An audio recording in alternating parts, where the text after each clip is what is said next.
The cooling system is one of the most ignored components in a car, right up until steam starts billowing from under the hood and the temperature gauge pins into the red. Most engine failures, from a blown head gasket to a completely seized engine, start with neglect in this exact system. In this episode, we're going to go through 5 crucial elements you need to take care of so your engine lasts for years and never overheats. Let's get started.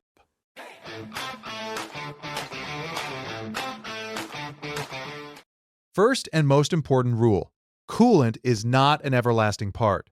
Over the years and miles, the coolant loses its anti-corrosion and lubricating properties. Many people think that if the coolant doesn't freeze in the frost, everything is fine. That's a huge mistake. As coolant ages, it becomes acidic and eats away at aluminum engine parts, the radiator, heater core, and metal gaskets, eventually causing leaks that destroy cooling efficiency. Rusty sludge and limescale appear in the system, effectively clogging the narrow flow channels. That's why this 4-year-old coolant looks like tea. It lost its effectiveness and started collecting rust.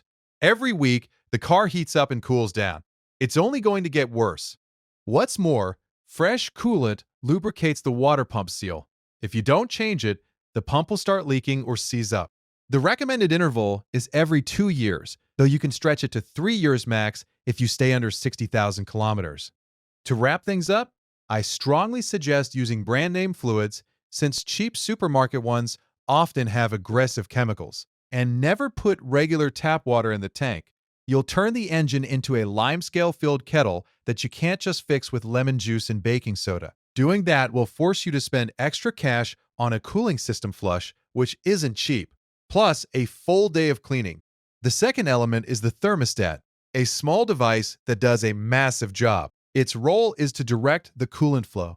On a cold engine, it shuts off the flow to the radiator so the car warms up quickly, and once it reaches the right temperature, it opens the main cooling circuit. The problem is that over time, thermostats fail in one of 2 ways. If the thermostat gets stuck in the open position, your engine will remain underheated, you'll be driving on cold oil, the car will burn more fuel, and you won't have any heat in the winter. It's even worse if it gets stuck closed. Then the coolant can't reach the radiator, overheating the engine in a matter of minutes. Always keep an eye on the operating temperature using the gauge or the hidden computer menu. If you notice the car takes too long to warm up or the temperature fluctuates, replace the thermostat without a second thought. It's an inexpensive part, but it saves the engine. The third pillar is the water pump, which is the heart pumping coolant throughout the entire system. The biggest threat in both modern and older cars are pumps with plastic impellers. Over the years, exposure to heat and chemicals makes the plastic brittle. The impeller can crack or even spin freely on its shaft. The result? The belt drives the pump, the shaft spins, but the coolant sits completely still. The engine overheats in the blink of an eye. Everything looks fine on the outside, but inside, it's a race to see what gives out first. If you've made it this far, please leave a like or a comment. It really helps the channel grow. In this case, the boiling water blew right through the water pump gasket. These are just as common of an issue since they wear out like any other part, showing up as a squealing sound, a loose pulley, or a leak right at the engine block. And as befits a true BMW owner, I was hit with this issue as well. The replacement was pretty time-consuming, but completely necessary to bring the car back to life. I don't know about you, but when your car is sitting there waiting for parts, those days in the garage are the worst. Is it worth checking the water pump routinely every now and then? The answer is yes. It's best to replace the water pump whenever you're doing the timing belt. And if it's driven by an accessory belt, check its condition during every belt service. That'll be the first place you notice if something's going wrong, and it just might save your engine from a major catastrophe before it happens. Don't skimp on the pump. It's best to choose original parts that will last much longer than aftermarket alternatives. The fourth element is the leak tightness and condition of the plastic and rubber components. Plastic water fittings, T-connectors, and expansion tanks become extremely brittle over years of systematic use due to constant temperature and pressure changes. It takes just a bit of stress for the plastic to snap like glass, causing an immediate loss of pressurized coolant. And I'm not talking about 4 or 5-year-old cars here. I mean, especially those classics. Just like in the case of this BMW, which turns 23 this year, and in such cases, you simply have to accept that some parts just need to be replaced due to old age, and only then will everything operate safely as it should. The same goes for rubber hoses and gaskets. Over time, they soften from oil exposure, swell, or dry rot, and crack from the inside out.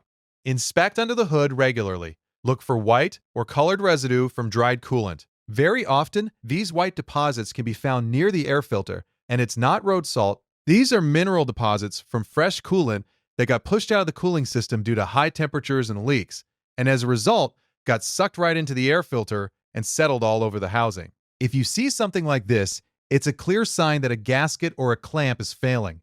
You need to locate it before it completely blows out and you lose all your coolant in a matter of seconds. If something like this happens on the road, you need fast reflexes to catch it in time.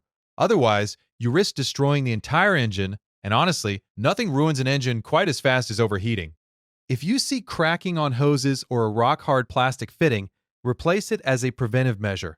A tiny seal costing just a few bucks can save you from an engine overhaul worth thousands. Before we move on to the final and most important point, I could also talk about having a clean and efficient radiator. Sometimes you run into situations where there's almost zero airflow, which really wrecks the car's performance and efficiency. But I actually made a separate video on that whole topic, which you can find right here on the channel.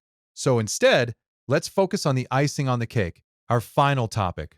The most important summary and the most problematic issue, one that has caught off guard and defeated many drivers. You can buy the best top-shelf coolant, a brand new water pump straight from the dealership, and an OEM thermostat just like the one installed from the factory, but none of that matters if you don't bleed the system properly. All your hard work will go to waste. Air bubbles trapped in the engine block or cylinder head create so-called airlocks. There's no cooling in those spots, which leads to localized overheating of the metal, cracked heads, and blown head gaskets. In every such scenario, sooner or later, the coolant boils locally, generating steam, whose pressure builds up.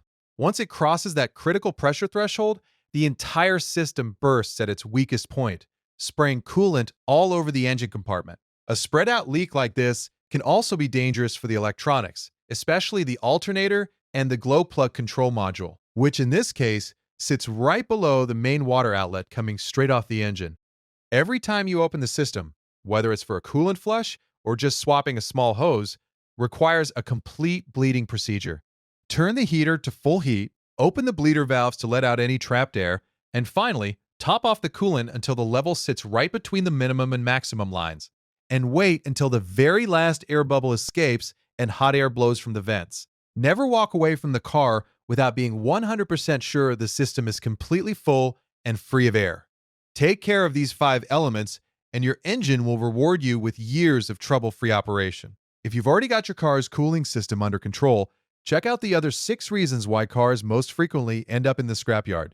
I hope none of these issues ever happen to you. See you in the next video.